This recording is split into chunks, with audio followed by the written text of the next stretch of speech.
आजकल की औरतें सोचें अपने शौहरों से क्या क्या कहती हैं। कब से फेयर एंड लवली नहीं आई, कब से क्रीम नहीं मिल रही है तुम्हारे घर में, जब से आई हूँ कभी आराम नहीं मिला है, जब देखो रोते रहते हो, जब देखो शिकायत करते रहते हो। मेरी सहेलियों को देखो शादी में कितने अच्छे अच्छे कपड़े पहन के जाती हैं, यही एक कपड़ा 6 महीने से पहन रही हूँ। कितनी नाफरमानी करती हैं ये। अगर देखा जाए तो ये तो रोज तलाक की मुस्तहिक हैं। देखा जाए इतनी नाफरमानी करती हैं कि इनको रोज तलाक दी जाए, लेकिन रोज तलाक देना नहीं, रोज क्या कभी मत देना। अब तो कानून भी बन गया, थोड़ा बर्दाश्त करना पड़ेगा। औरत पिसली से पैदा हुई है। अल्लाह के नबी सल्लल्लाहु अलैहि वसल्लम ने फरमाया कि औरत आदम अलैहिस्सलाम की पिसली से पैदा हुई। फ़इन्ना खुलिक़त मिन ज़िलाइन, औरत को आदम की बाएं पिसली से पैदा किया गया है। व इन्ना अअवज मा फ़िज़्ज़िलाई अअवज, और पिसलियों आलाहू, इन अअवज मा फ़िज़्ज़िलाई आलाहू, और पिसलियों में सबसे ऊपर वाली पिसली सबसे टेढ़ी होती है। ये पिछली ऊपर वाली टेढ़ी होती है ऐसी, जब आप इसको निकालेंगे काट के तो ये पिछली ऐसे निकलेगी, ये ऐसे। आप इसको सीधा करोगे नहीं होगी, करिए ऐसे करेंगे आप, इतनी होगी बस, और जो और करेंगे टूट जाएगी, सीधी नहीं होगी। अल्लाह के नबी ने फरमाया कि फ़इन ज़हबता तुक़ीमुहु कसरतहु, अगर तुम उसको सीधा करने जाओगे तो टूट जाएगी। मतलब समझ रहे हो क्या है? मतलब यह है कि औरत पिछली से पैदा हुई है, जैसे पिछली टेढ़ी होती औरत भी टेढ़ी रहेगी। पिछली सीधा करोगे तो टूट जाएगी, औरत को पूरी तरह सुधारोगे तो सुधरेगी नहीं, तलाक ले लेगी लेकिन सुधरेगी नहीं, टूट जाएगी। यानी वो सोचे हट तलाक हो जाए, लेकिन हम औरत पूरी तरह सुधर ही नहीं सकती। बुरा ना माने हमारी माँ बहनें, हम क्या करें? अल्लाह के नबी ने कहा औरत पूरी तरह नहीं सुधर सकती, इसलिए टेढ़ा ही रहने दो और उसके टेढ़ेपन को बर्दाश्त भी करो। अल्लाह के रसूल ने आपसे कहा है, ये नहीं कहा ज़बरदस्ती सीधा करो, क्योंकि अगर ज़बरदस्ती सीधा होने वाली होती तो अल्लाह के नबी कह देते सीधा करो, लेकिन ज़बरदस्ती सीधा करोगे तो सीधी तो होगी नहीं, टूट जाएगी। तो ज़बरदस्ती सीधा करने से भी अगर टूट रही है, तलाक हो रही है और बच्चे आपके अलग अलग हो रहे हैं, तो ये सूरत मत आने दो, कुछ चीज़ें बर्दाश्त कर लो। और कुछ चीज़ें अच्छी भी होती हैं औरत के अंदर। आज कह रही हूँ कि मर जाए मौलवी कमीना, हमें टेढ़ा बता रहा है। तेरी बीवी भी टेढ़ी होगी, हाँ है तो क्या करें? आप क्या समझते हैं मैं आपको यहाँ डांटता हूँ, घर में हमको भी सुनना पड़ता है। और कौन ऐसा आदमी है जिसको अपने घर में नहीं सुनना पड़ता है? बताइए तो जरा। ये पार्लियामेंट में जितने बैठे हैं नेता ना, यो करते हैं, वो करें, क्या करें, घर में सब सुनते हैं। सबको सुनना पड़ती है अपने, बल्कि इन नेताओं की, इनकी बीवियां जितनी निगरानी करती किसी की नहीं करती। बार बार पूछते हैं कहाँ हो, उनको मालूम है ये नेता है ना, किसी और के साथ ना लगा हुआ हो, इसलिए बार बार पूछती कहाँ हो कि नहीं साहब ये पान वाले की, अच्छा मेरी बात कराना जरा। बड़ा अजीब हाल है, शक है। अच्छा मैं फला की दुकान पे हूँ, जरा जूता खरीद रहा हूँ, अच्छा जरा जूते वाले से मेरी बात कराना। जूते वाला फ्री में मजे ले रहा है, बीवी तेरी नेता की, मैं बात करने का मुझे मिल रहा है। अजीब अजीब सूरत हालें पैदा हो गई, निगरानियां हो रही हैं, सबको सुनना पड़ती है। हजरत उमर फारूक के पास एक साहबी आए अपनी बीवी की शिकायत लेकर, दरवाज़ा खटखटाया, सोचा घर के अंदर है, वो बाहर बैठ गए, अभी निकलेंगे हजरत उमर, बैठ गए। वो थोड़ी देर के बाद क्या देखते हैं, घर में आवाज़ें आ रही हैं। उनने कान लगाया जो दरवाजे से, तो क्या देख रहे हैं, उमर फारूक की बीवी उमर पे बरस रही हैं। चले जाते हो, बैठे रहते हो खिलाफत में, इधर गए उधर गए, खाना कौन लेके आएगा, पकने को कौन लेके आएगा, बच्चों का क्या होगा, बच्चों की पढ़ाई, बच्चों का खाना पानी, बच्चों के कपड़े लत्ते, क्या है तुम्हें कोई फिक्र है? जब देखो गरीबों की पीछे लगे रहते हो, कौन जरूरतमंद है, दूसरों की जरूरत पूरी कर रहे हो, अपने घर की फिक्र नहीं। हजरत उमर सुन रहे हैं, गर्दन डाले। इसने देखा है ये क्या करेंगे, दूर हमारी शिकायत, हम तो अपनी बीवी की शिकायत लेके आए, ये क्या करेंगे, बोर्ड के चला गया बेचारा, जाने लगा। हजरत उमर फारूक थोड़ी देर के बाद निकले, देखा वो जा रहा है, उसको बुलाया, आवाज लगे, ए मिस्टर इधर आओ। क्या इधर आओ। तुम आए थे? कहा हाँ। किस लिए? कहा कुछ नहीं, वो अब मैं जा रहा हूँ। अरे तुम कुछ शिकायत लेके आए थे ना? नहीं नहीं नहीं, अब मैं जा रहा हूँ। बताते क्यों नहीं हो? आए थे शिकायत लेके और चल दिए। कुछ बात हो तो बताओ ना, क्या बात है? मैं अमीरुल मोमिनीन हूँ, लोगों का खादिम हूँ, मैं आपके ही काम के लिए बैठा हुआ हूँ, बताओ क्या जरूरत है? कहने लगा, अमीरुल मोमिनीन जिस काम के लिए आया था वो काम आपके बस का नहीं है। मेरे बस का नहीं? कहा वो मैं देख लिया हूँ, अब मुझे जाने दीजिए। कहा हुआ क्या ये तो बताओ। कहा अमीरुल मोमिनीन मेरी बीवी मेरे ऊपर रोज चढ़ जाती है, डांटती है, फटकारती है, उल्टा सीधा बोलती है। मैं अपनी बीवी की शिकायत लेके आया था, लेकिन देख रहा हूं कान लगा के सुना तो आपकी बीवी आपको डांट रही है, उल्टी गंगा बह रही है। तो आप कुछ बोल ही नहीं रहे, आप सुन रहे चुपचाप खामोश बैठे।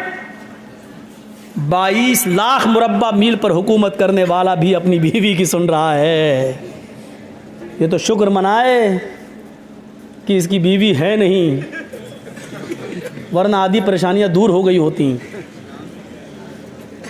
क्योंकि जो आदमी बीवी की परेशानियां सह चुका हो वो आदमी जानता परेशानी क्या है।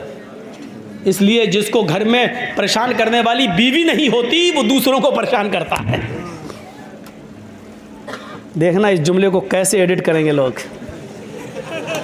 देखिएगा इस जुमले को कैसे बनाए। मौलाना, इस जुमले को जानते हो कैसे लिखेंगे? मौलाना ने मोदी को क्या कहा, इस तरीके से यूट्यूब में डालेंगे। इसी चीज से मुझे डर लगता है, इसलिए न ज्यादा मंत्र पढ़ रहा हूं, न मैं नाम ले रहा हूं किसी का। ये हालत है मेरे साथ। मैं नहीं चाहता था कि मैं समझौता करूं, लेकिन करना पड़ रहा है मुझे हालात के साथ। इतना तो कोई नहीं परेशान करता है। तो मेरे भाइयों, अब वक्ती तौर पे एक बात आ गई, मैंने कह दी। अब इसका ये मतलब थोड़ी कि आप उसका फोटो मेरे फोटो के साथ बना देंगे। मौजू ये होना चाहिए कि इस्लाम ने औरत को क्या मकाम दिया है, ये होना चाहिए। अब ये मौजू ना होकर क्या मौजू होगा? मौलाना ने मोदी को ललकारा, ये बनाते हैं यूट्यूब। अब बताइए, इसको जब लाखों लोग देखेंगे तो जो उसके फैन हैं क्या कहेंगे? कहीं कहीं मुकदमा। जरूरी नहीं है कि हम बिहार में बोलें तो बिहारी पर मुकदमा हो। कोई भी आदमी कहीं भी मुकदमा दायर कर सकता है, ये कानून है हिंदुस्तान। बिहार में होंगे तो चलो आप लोग निपटा लोगे, बंगाल में होंगे तो चलो ममता दीदी हैं, लेकिन कहीं और अगर हो गया और जहाँ बीजेपी की हुकूमत है वहाँ अगर मुझ पर मुकदमा हो गया तो कौन है? कोई नहीं आता साथ। मैंने सबको देखा है। सुनते वक्त मौलाना आप ये नहीं बोले, आज मज़ा नहीं आया, आज उसको नहीं बोले। बहुत कहने वाले मिलेंगे। जब परेशानियाँ आती हैं और जब कोई जेल में चला जाता है तो कोई साथ नहीं आता। यकीन मानना, अगर मेरा नहीं उनसे मिलने नहीं जाए, क्यों? CID मेरे पीछे लग जाएगी। मौलाना जर्जी से इसके क्या ताल्लुक़ है? ये क्यों मिलने गया था? सबको देख लिया है। आपको भी मशवरा देता हूं, जो कुछ भी करना है अपने बलबूते पे करना है। ये मत सोचना कि आपको परेशानी आई, आप कभी जेल में चले गए तो दूसरे आपकी मदद करेंगे। दूसरों पर कभी भरोसा मत करना। आपके अंदर अपनी कैपेसिटी हो, बर्दाश्त करने की अपनी क्षमता हो तो आप कदम उठाइएगा, नहीं तो दूसरों के भरोसे पर मत रहिए। तो हज़रत उमर फारूक से कहा कि आप तो खुद ही परेशान हैं, मैं जा रहा हूँ। हज़रत उमर ने कहा, अच्छा सुनो, शादी हो गई? हाँ। बच्चे हैं? हाँ। बच्चे किसके हैं? उसने कहा मेरे। दूध किसने पिलाया? कहा मेरी बीवी ने। दूध पिलने का पैसा दिया? कहा नहीं। खाना कौन पकाता है? कहा बीवी। कहा तुम्हें मालूम है बच्चे बाप के होते हैं, अगर माँ उसकी दूध ना पिलाए तो बाप ज़बरदस्ती दूध नहीं पिलवा सकता। अगर माँ ये कहे बीवी के मुझे आपके बच्चे को दूध पिलाना है, मुझे इतना रुपया महीना चाहिए, तो आपको उतना रुपया महीना देना पड़ेगा, दूध पिलाई। दिया तुमने? नहीं। कहा वो हमारे बच्चे को दूध पिला देती है, पैसा भी नहीं लेती है। बच्चे आपके हैं, पेशाब करें तो आप धुलाओ, लेटरिन करें तो आप धुलाओ, कौन धुलाता है? कहा मेरी बीवी। कहा अगर वो ये कहे कि आपके बच्चे ने गंदगी की है आप धुलाइए, तो आप ही को धुलाना पड़ेगी, लेकिन वो धुला देती है। खाना कौन बनाता है? कहा बीवी। का जब निकाह हुआ था तो तुमसे खाना पकाने की शर्त नहीं थी, उसमें यह था कि इतने इतने रुपए मेहर के एवज तुम्हारे साथ निकाह किया जा रहा है, क्या तुमने कबूल किया? इतने इतने रुपए मेहर के एवज तुम्हारे निकाह में अलावा नान नफका, तुम्हारे निकाह में फला की बेटी के साथ तुम्हें निकाह हो रहा है और पढ़ा दिया गया, क्या तुमने कबूल किया? अलावा नान नफका, 5,000 रुपये मेहर, 10,000 रुपये मेहर अलावा नान नफका, 2 तोले सोना अलावा नान नफका, ये होता है 4,000 रुपया, 2,000 रुपया मेहर, सिक्का राइजुल वक्त अलावा नान नफका, ये लिखा जाता है रजिस्टर पर। अलावा नान नफका का मतलब जानते हो? अलावा यानी 5,000 रुपये ये तो नकद आपको देना पड़ेगा बीवी को जो मेहर है, अलावा नान नफका। अलावा नान नफके का मतलब रोटी और कपड़ा और खर्चा, कपड़ा खर्चा दवा, ये सब आपकी जिम्मेदारी है, खाना आपकी जिम्मेदारी है। अगर आपकी बीवी खाना नहीं बनाती है तो आप ज़बरदस्ती नहीं बनवा सकते हो, चल खाना पका, नहीं। वो कह सकती है नहीं हम नहीं पकाएंगे, जाओ क्या कर लोगे। कहने लगा अमीरुल मोमिनीन खाना पकाना बीवी की जिम्मेदारी नहीं है? कहा नहीं। बच्चे अच्छे धुलाना बीवी, ठीक है ठीक है, हमको बता दिया यही ठीक है, कहीं मेरी बीवी को मत बता देना, हम जाके सुन लेंगे थोड़ी बहुत बातें, अगर ये बता दिया तो सर पे चढ़ जाएगी, कल से खाना भी हमें बनाना पड़ेगा, पेशाब पायखाना भी हमें धोना पड़ेगा। हजरत उमर ने कहा कि जब वो सब कुछ कर देती है तो थोड़ी सुन लिया करो, जाओ थोड़ी सुन लिया करो, इतना भी नहीं सुन सकते हो? कहा नहीं सुन लूँगा, थोड़ी नहीं, अब तो जितनी सुनाएगी उतनी सुन लिया करूँगा। ठीक है आपने मुझे बता दिया, तो खाना पकाने से तो बेहतर है, पेशाब पायखाना धोने से तो बेहतर है, सुन लूँ, सुनने में क्या जा रहा। ऐसा ही होना चाहिए। अल्लाह के रसूल किस तरीके से अपनी बीवी के साथ रहे। नाराज़ हो गई अम्मा आयशा। एक बार अल्लाह के रसूल के पास खजूर आया तो अकेले नहीं खा रहे हैं, आयशा नाराज़ हैं, पहल खुद कर दी, आयशा लो खाओ। अब वो गुस्से में थी, नहीं खाऊंगी, भोग नहीं है, चेहरा फेर लिया। अल्लाह के रसूल उधर से आए, इधर आ गए, आयशा चलो गुस्सा थूको, लो खाओ। यानी उन्होंने चेहरा इधर किया तो अल्लाह के रसूल उठ के इधर आ गए। हम लोग होते और नाराज़ होती हमारी बीवी तो क्या होता? सही बताना। जर्जी साहब ने कहा लो खाओ, अब वो गुस्से में कहते हाँ मैं नहीं खाना, तो हम थोड़ी उधर आएंगे। जैसे चेहरा उधर घुमाया, मुँह पकड़ के खा रही कि नहीं खा रही, नखरे मत दिखा जाता, एक तो मना रहा हूँ तुझे, चल खा ले। हमारा रहन सहन ये है। अल्लाह के रसूल वहाँ जाते हैं, आयशा मोहब्बत का अंदाज देखो, आयशा लो, कायनात का इमाम अपनी बीवी को मना रहा है, और बीवी को मनाने से कोई छोटा नहीं हो जाता है।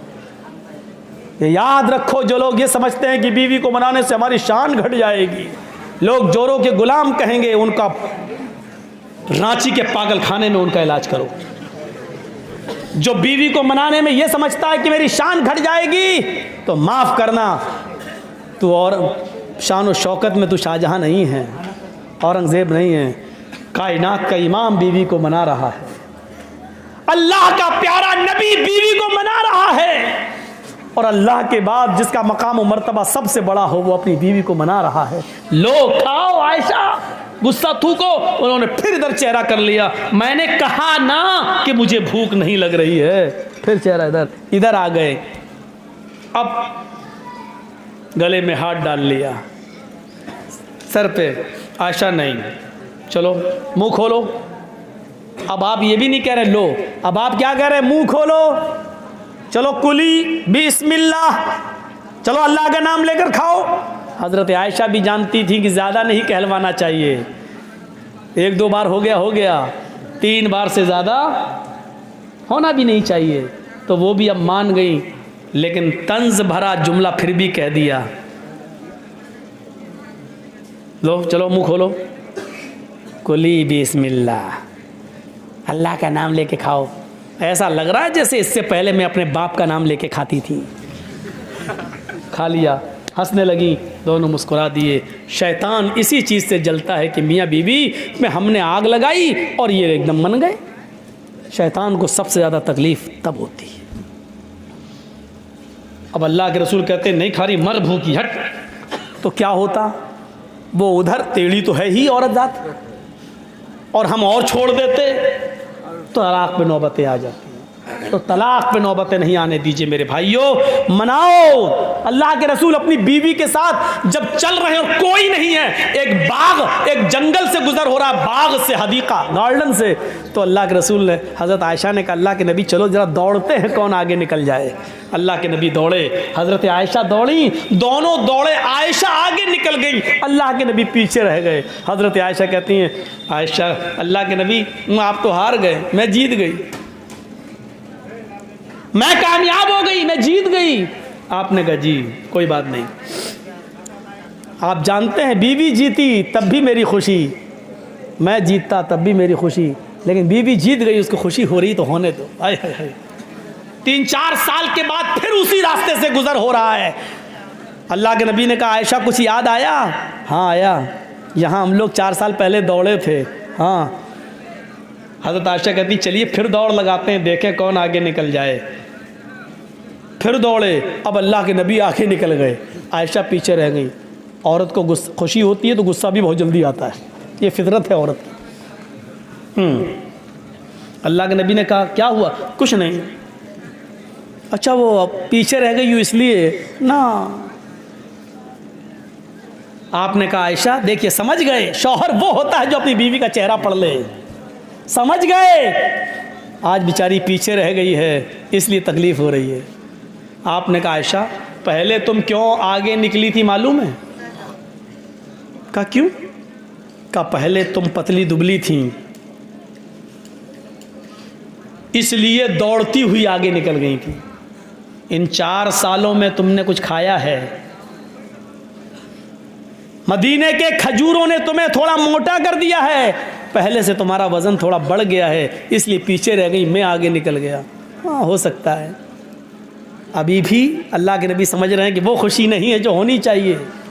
आपने कहा आयशा इसमें गुस्सा होने की क्या बात, एक मरतबा तुम जीती, एक मरतबा मैं, मैच डिरा, फाइनल हम लोग दौड़ेंगे ही नहीं कि किसी को तकलीफ हो। अब आयशा ने दिमाग लगाया, अम्मा आयशा हाँ बात तो सही है, एक मरतबा मैं भी तो जीत चुकी हूँ और एक मरतबा आप, अभी तो बराबर हुआ है। तब तो शौहर नब्ज़ समझता है बीवी किस बात से खुश होती है। आपने कभी नब्ज़ समझने की कोशिश की? नब्ज़ पढ़िए, पहचानिए। हर चीज औरत मुंह से नहीं कहती है। एक बार गुस्सा भी आया अल्लाह के रसूल को और किसी बात पर गुस्सा होकर कसम खा ली कि मैं 1 महीने तुम लोगों से बात नहीं करेंगे, किसी बीवी से हम नहीं मिलेंगे। कसम खा ली। 1 महीने कसम पूरा करने के लिए आप ऊपर चले जाते, नमाज पढ़ के आए और छज्जा था वहाँ लकड़ी का तख्त, उसी पे चले जाते थे, किसी से नहीं बात करते थे। 29 दिन हो गए, मगरिब की नमाज पढ़ के आए, कहा आयशा सलाम अलैकुम, लाओ खाना वाना लाओ, क्या बनाया है। हज़रत आयशा खाना लेके आई, लेकिन 29 दिन के बाद फिर तंज मार रही हैं। क्या कह रही हैं? अल्लाह के नबी जी, आपने तो 1 महीने की कसम खाई थी, आज तो 29 ही दिन हुए हैं, सब्र नहीं हुआ। ये औरत की फितरत है, वो कुछ ना कुछ कहेगी। और मर्द की फितरत ये होनी चाहिए कि उसको अपनी औरत की सुनना चाहिए। देखिए हम कितनी अच्छी बात बता रहे हैं आपको, यहाँ से सीखिए। अल्लाह के नबी से क्या कहा हज़रत आयशा ने? आज तो 29 ही दिन हुए हैं, मगरिब के बाद आ गए, खाना लाइए। आपने तो 1 महीने की कसम खाई थी कि मैं बात नहीं करूँगा, सब्र नहीं हुआ, 29वें दिन बोले। तो अल्लाह के रसूल ने ऐसा जवाब दिया, आयशा चुप हो गई। आपने कहा आयशा महीना 29 का भी तो होता है, और देखो चांद हो गया है, यानी महीना खत्म। मगरिब में हम चांद देखा गया, महीना 29 का भी होता है, और आज 29 का चांद हुआ है, यानी महीना खत्म। मैंने 1 महीने की कसम खाई थी, महीना पूरा हो गया। अच्छा चांद हो गया। हाँ, ये है मियाँ बीवी के दरमियान ताल्लुकात। मेरे भाइयों, इनको बिगड़ने मत दीजिए। लोग चाहेंगे, कोशिशें करेंगे बिगाड़ने की, तो वला तौक़न्ना वालिदैक, बोल रहा थे माँ बाप के ऊपर, पहुँच गए मियाँ बीवी के।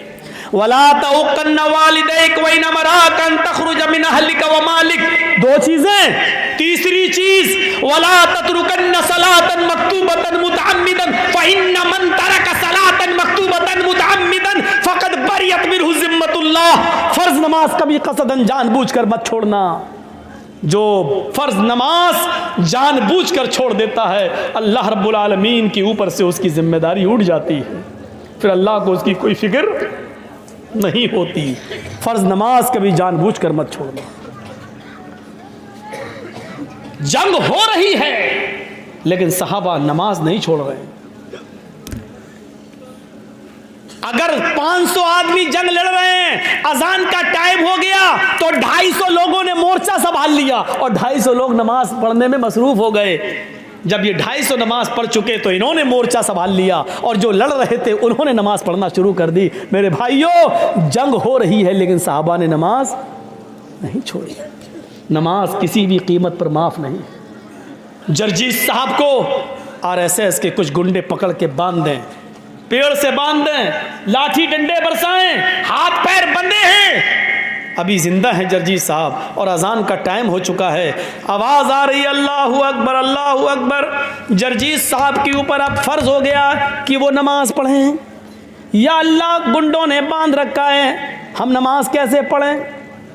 हमें नमाज पढ़ना है, हमें उन गुंडों से एक बार कहना है कि भैया अजान हो रही है, मुझे थोड़ी देर के लिए छोड़ दीजिए कि मैं वुजू बनाकर नमाज पढ़ लूं। अगर वो छोड़ते हैं तो ठीक है, नहीं छोड़ते हैं तो बंदे बंदे हमें नमाज पढ़ना पड़ेगी।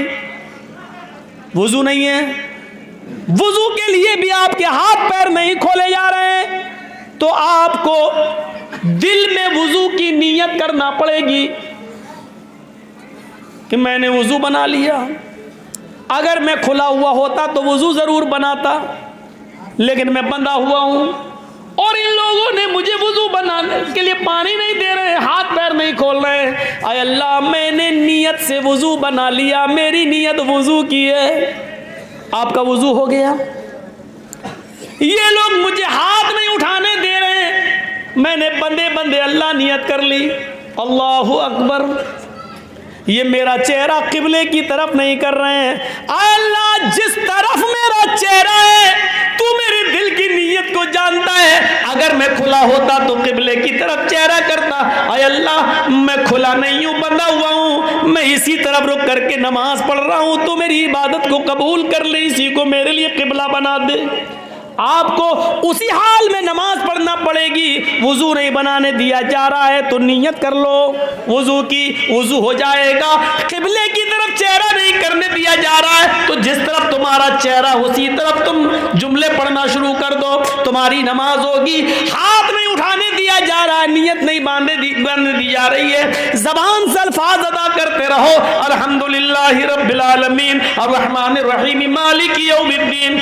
आपकी नमाज हो जाएगी। आपको रुकू नहीं किया जा रहा, करने दिया जा रहा, सजदा नहीं, ऐसे ही कहो अल्लाहू अकबर, सुभान रब्बियल अज़ीम, सुभान रब्बियल अज़ीम, सुभान रब्बियल अज़ीम, समी अल्लाहु लिमन हमिदा, रब्बना व लकल हम्द, हम्दन कसीरन तय्यबन मुबारकन फी, अल्लाहू अकबर, सुभान रब्बियल आला, सुभान रब्बियल आला, सुभान रब्बियल आला, अल्लाहू अकबर, अल्लाहुम्मा इग़फिरली वरहमनी वहदनी वआफिनी वरज़ुक़नी, अल्लाहू अकबर, सुभान रब्बियल आला, सुभान रब्बियल आला, सुभान रब्बियल आला, अल्लाहू अकबर। अत्तहियातु लिल्लाहि वस्सलावातु वत्तय्यबात, अस्सलामु अलैका अय्युहन नबी व रहमतुल्लाहि व बरकातुहू। जो पढ़ा जाता वो सब ऐसे ही पढ़िए, आपकी नमाज होगी। नमाज इस हाल में भी माफ नहीं है। आपको मालूम है कि मेरी लिंचिंग हो रही है, आपको मालूम है कि गुंडे हमें नहीं छोड़ेंगे, आपको मालूम है कि मेरे ऊपर जुल्म करके मुझे मार डालेंगे, लेकिन नमाज का वक्त हो गया है, आपको इस हाल में भी नमाज पढ़ना पड़ेगी। नमाज माफ नहीं है। वला ततरुकन्ना सलातन मक्तूबतन मुतअम्मिदन, कभी जानबूझकर मत छोड़ना। फइन्न मन तरका सलातन मक्तूबतन मुतअम्मिदन फकद बरियत मिनहु जिम्मतुल्लाह। जिस मुआशरे में, जिस समाज में, जिस गांव में, जिस मोहल्ले में नमाज जानबूझ के छोड़ी जाती है, अल्लाह रब्बुल आलमीन की जिम्मेदारी उस मुआशरे से उठ जाती है, फिर अल्लाह की कोई जिम्मेदारी नहीं रहती है। 3 चीज़ें। चौथी चीज़, वला तशरबन्न खमरन फ़इन्नहु रअसु कुल्लि फ़ाहिशा, कभी भी शराब को हाथ मत लगाना, इसलिए कि ये तमाम गंदगियों की माँ है, तमाम गंदगियों की जड़ है, सारी बुराइयों की जड़ शराब है। सुनन नसई में बनी इसराइल का एक आदमी का वाक़या नकल किया गया है। एक औरत ने उसको बुलाया, किसी गवाही के लिए बुलाया, लेकिन उस औरत की नीयत ख़राब थी। वो बड़ा इबादत गुजार था, बड़ा नेक था। कई कमरों में दाखिल होने के बाद उसके कमरे में पहुंचा, सारे दरवाजे बंद हो गए। वो औरत बेवा थी। उसने कहा, बोलो किस लिए मुझे बुलाया है, किसके बारे में आपको गवाही लेना है, मुझे जो मालूम होगा सच सच बता दूंगा। उस औरत ने कहा, अरे भाई इधर आओ, मैंने गवाही के लिए कब बुलाया है? कहा, फिर किस लिए बुलाया है? कहा, सुनो इधर बैठो, मैंने तुम्हें इसलिए बुलाया है कि तुम मेरे साथ मुंह काला करो, उदनु मिन्नी, मेरे करीब होइए और मुझसे जिना कीजिए। उसने कहा, रे दिमाग सही है? इतने सालों से मैंने आज तक नमाज नहीं छोड़ी, इबादत नहीं छोड़ी, तहज्जुद नहीं छोड़ी, एक भी हमने गुनाह का काम नहीं किया, और तुम मुझसे जिना के लिए कह रही हो? नहीं। दरवाजे चारों तरफ से बंद थे, भागने का कोई रास्ता न था। सुनो, तुम्हारे पास 3 ऑप्शन है, नहीं तो जान जाएगी। 3 ऑप्शन, या तो मुझसे जिना करो, पहला, नहीं करते हो तो ये 6-7 साल का खूबसूरत लड़का बैठा हुआ है, ये छुरी रखी हुई है, इसको कत्ल करो। पहला ऑप्शन, मेरे साथ जिना करो, छोड़ दूंगी। नहीं करते हो, इस लड़के को कत्ल करो। उसने कहा, यह भी बड़ा गुनाह है, मैं नहीं करूंगा। इस बच्चे ने मेरा क्या बिगाड़ा कि मैं इसको कत्ल करूं? नहीं कर सकता। तो उसने कहा, तीसरा ऑप्शन, ये प्याले में जो शराब रखी हुई है इसको पियो, छोड़ दूंगी। उसने देखा कि 3 ऑप्शन में से एक ऑप्शन तो अपनाना है, वरना मेरी जान खतरे में। तो उसने सोचा, जिना बहुत बड़ा गुनाह है, कत्ल भी कोई कम बड़ा गुनाह नहीं है। शिर्क के बाद दूसरे नंबर पे कत्ल आता है, और कत्ल के बाद तीसरे नंबर पे जिना आता है। तो ये भी बहुत बड़ा गुनाह है, न मैं कत्ल करूंगा न मैं जिना। शराब पीना भी गुनाह है, मैं शराब नहीं पीना चाहता, लेकिन जान बचाने के लिए ये ऑप्शन उसने दिया है, तो मजबूरी है, शराब पी लेता हूं, कम से कम जिना और कत्ल से तो कम गुनाह है। और उसने शराब उठाई और पी ली। पहले प्याले में ही गुनूदगी आ गई। उस औरत ने एक और प्याला पिला दिया, लो पियो, नहीं तुम छोड़ेंगे नहीं। गड़ गड़ गड़ गड़ गड़, दूसरा भी पी गया। उसने तीसरा भी पिला दिया, और उसके बाद उसने छुरी दी, पकड़ो इसे, मारो इसको, मारो इसको।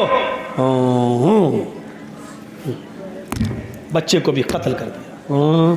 फिर उस औरत ने उसको पकड़ा, उसके कपड़े उतारे, अपने भी उतारे, जिना भी कर लिया। सुनन नसई के अल्फाज हैं हदीस की किताब के कि उस आदमी ने शराब पी और शराब ने उसको 3 गुनाह करने पर मजबूर कर दिया, यानी कत्ल भी करवा दिया और जिना भी करने पर मजबूर कर दिया।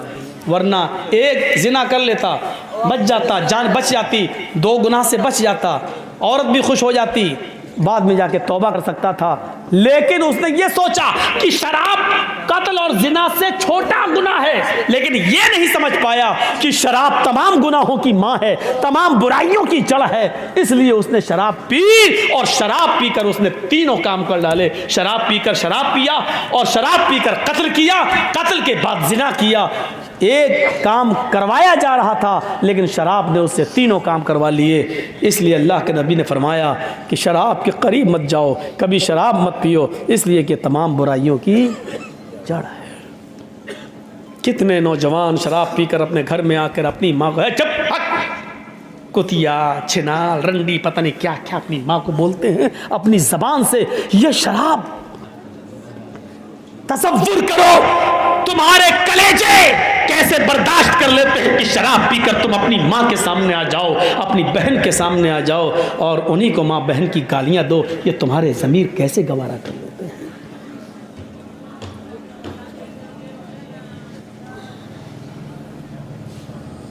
वला तशरबन्न खमरन फ़इन्नहु रासु कुल्लि फ़ाहिशतिन, चौथी चीज़ है ये। और पांचवी चीज इय्याका वल मासिया फ़इन्न बिल मासियति हल्ला सखतुल्लाह, कभी जिंदगी के अंदर अल्लाह की नाफरमानी का कोई काम मत करना, इसलिए कि जिस बस्ती में अल्लाह की नाफरमानी के काम होते हैं अल्लाह का अजाब उस बस्ती पर हलाल हो जाता है। यानी अल्लाह को उस बस्ती पर अजाब नाजिल करने में देर नहीं लगती है।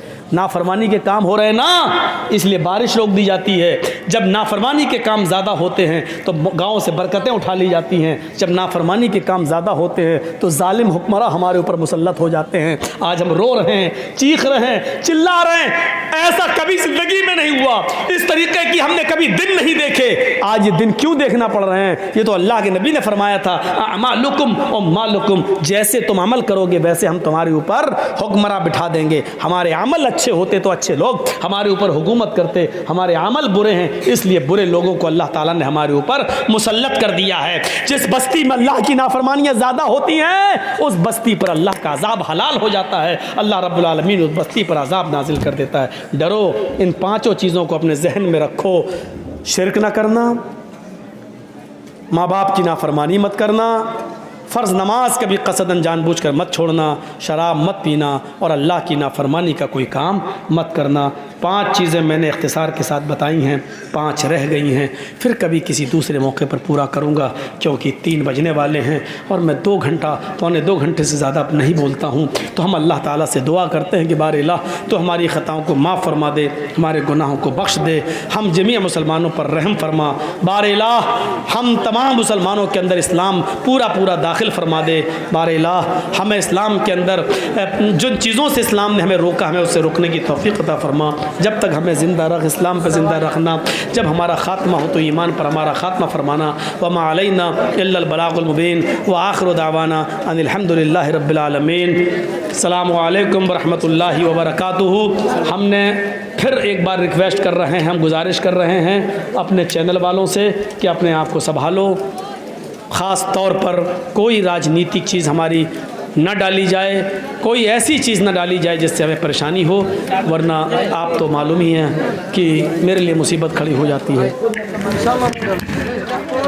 बिल्कुल।